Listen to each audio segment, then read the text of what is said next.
எல்லாருக்கும் வணக்கம். இன்னைக்கு நம்ம இந்த பதிவில் என்ன பார்க்க போகிறோம்னா, உங்களுக்கு கடன் அடையிறதுக்கு உண்டான பரிகாரம் தான் பார்க்க போகிறோம்.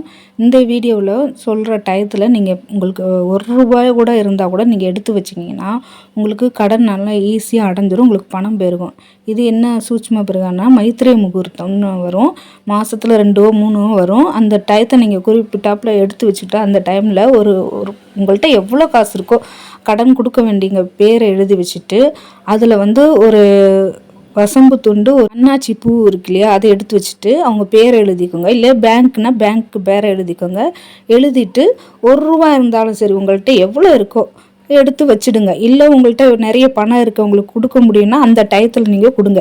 இது எப்போ வருதுன்னா, மார்ச் 31 திங்கட்கிழமை காலை 7 மணி முதல் 8:40 வரைக்கும் இருக்குது. இந்த நேரத்தில் நீங்கள் பணத்தை எடுத்து வைங்க. அவங்க பேரை எழுதி அவங்களுக்கு எவ்வளோ அமௌண்ட் கொடுக்கணுமோ அந்த அமௌண்ட்டை எழுதிக்கோங்க. இல்லை பேங்க்னா பேங்க் நேம் எழுதிக்கோங்க. இல்லை நகை வச்சுருந்தீங்கன்னா நகைக்கு கூட நீங்கள் எடுத்து வைக்கலாம். அந்த பேங்க் நேமோ இல்லை அவங்க கொடுக்க வேண்டிய பேரை எழுதி வச்சுட்டு இந்த பணத்தை எடுத்து வச்சுட்டே வாங்க. உங்களுக்கு அதுக்கு உண்டான கடன் அடையிறதுக்கு உண்டான உங்களுக்கு பணம், உங்களுக்கு பல வழிகள் கண்டிப்பாக தெரியும். அந்த வழிகள் உங்களுக்கு கிடைக்கும். பணமும் உங்களுக்கு பெருகும். அந்த பணத்தை நீங்கள் கண்டிப்பாக எவ்வளோ கடனாக இருந்தாலும் நீங்கள் கொடுத்துருவீங்க.